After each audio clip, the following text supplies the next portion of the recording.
I didn't believe anything strange happened that Christmas, not until I saw the recording. And once you hear what was missing from it, you'll understand why we never stayed in that house again.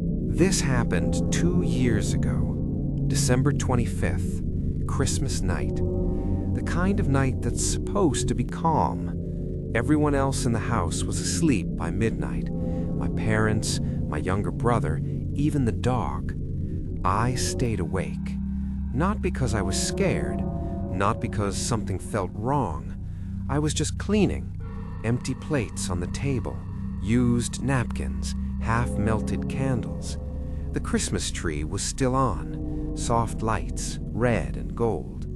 The house was quiet, not scary quiet, just peaceful. Our house wasn't old, no creepy history, no rumors, just a normal place in a normal neighborhood. That's why what happened later still doesn't make sense. We had installed a small security camera in the living room, not for ghosts, not for fear, just safety. It was mounted in the top corner, pointing toward the couch and front door. Motion detection only. Nothing fancy. I'd forgotten it was even there. At 2:17 a.m., I finished cleaning. I sat down on the couch. I remember that clearly. I didn't lie down. I didn't turn off the lights. I sat there and closed my eyes. This is where the timeline breaks. At 2:19 a.m., my phone vibrated. A short buzz. I almost ignored it. Then I saw the notification.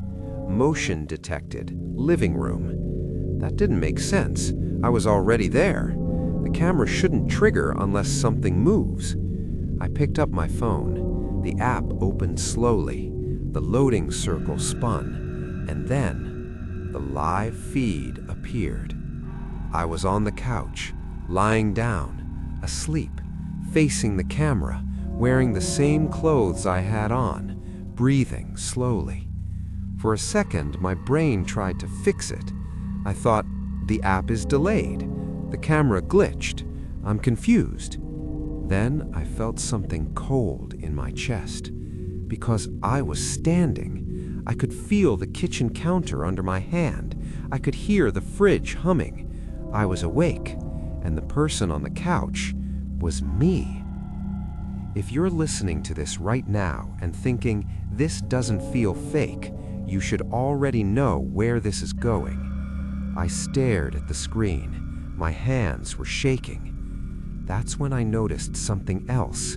Behind the couch, in the dark corner near the hallway, something was standing there. Not moving, not breathing, just present. It wasn't clear enough to describe, just a darker shape inside darkness. Too tall, too still, like it knew it was being watched. I watched the screen for maybe 5 seconds, then 10. The shape didn't move, but I felt like it was looking at the couch, looking at the sleeping version of me. My phone slipped from my hand. It hit the floor. The sound echoed. I looked up immediately. The living room was empty. No one on the couch, no shape, just the tree lights. The couch cushions were untouched, like no one had been there at all. But the recording still existed. The next morning, I didn't tell anyone. I waited until everyone left the house. Then I opened the camera history. The file was there, time-stamped, 2:18 a.m., motion detected. I pressed play. The video started normally.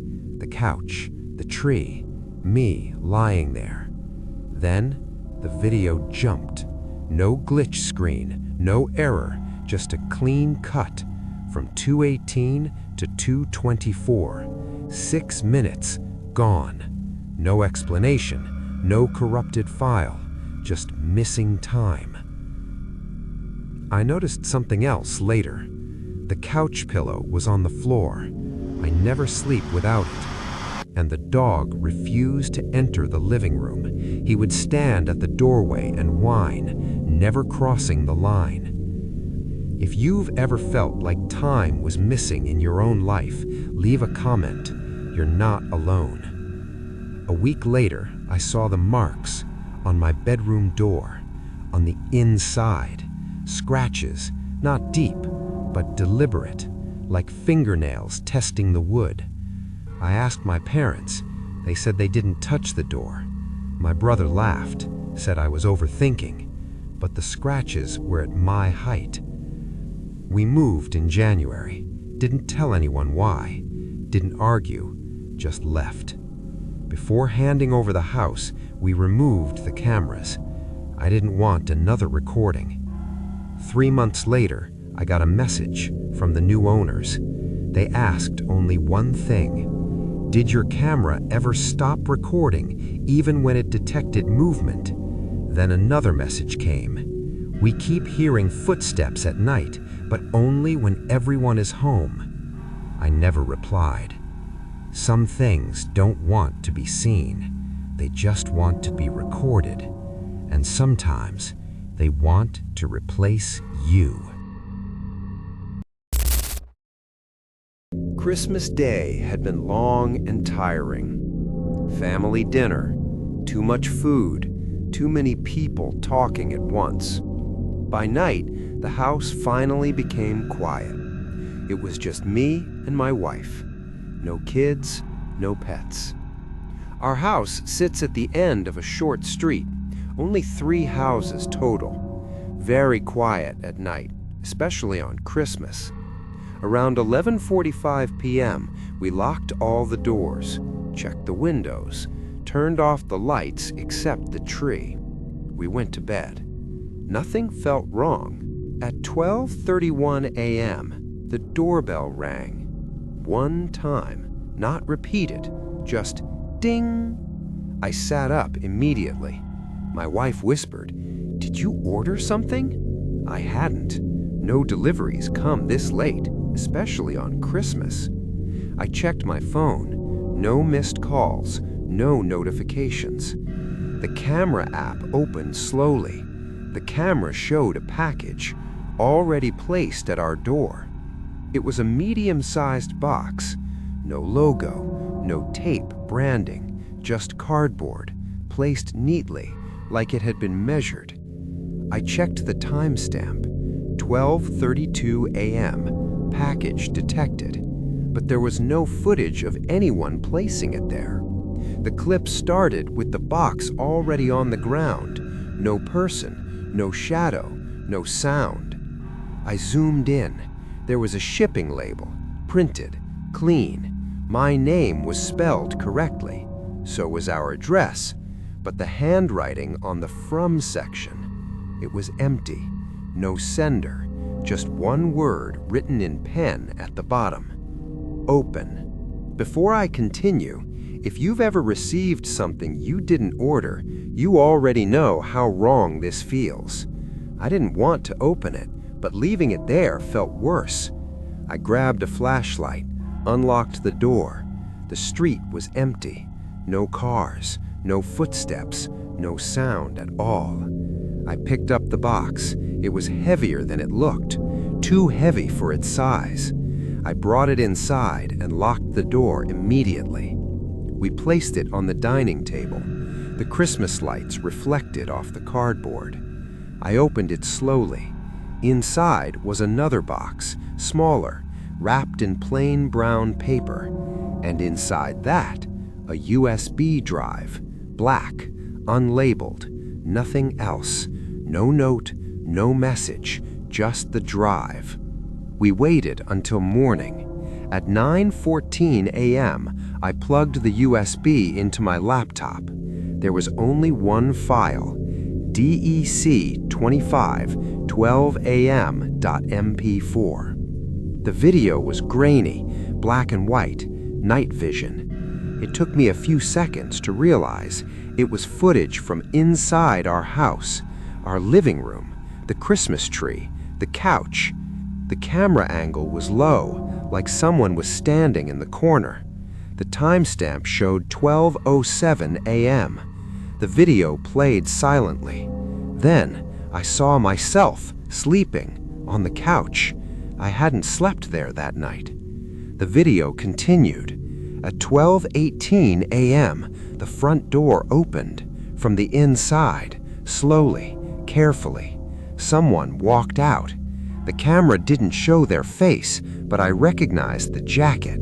It was mine. I checked the door locks. No damage, no forced entry. My jacket was still in the closet, but the pockets were empty. I always keep my keys there. That morning, they were on the kitchen counter. We called the police. They checked the footage. They checked the USB. One officer asked a strange question before leaving. "Do you ever sleepwalk?"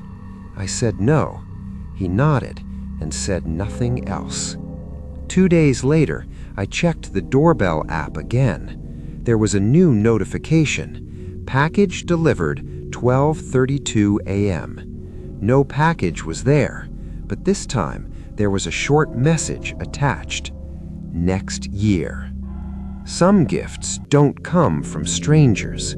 They come from versions of you don't remember being. The voicemail was time-stamped 1:46 a.m.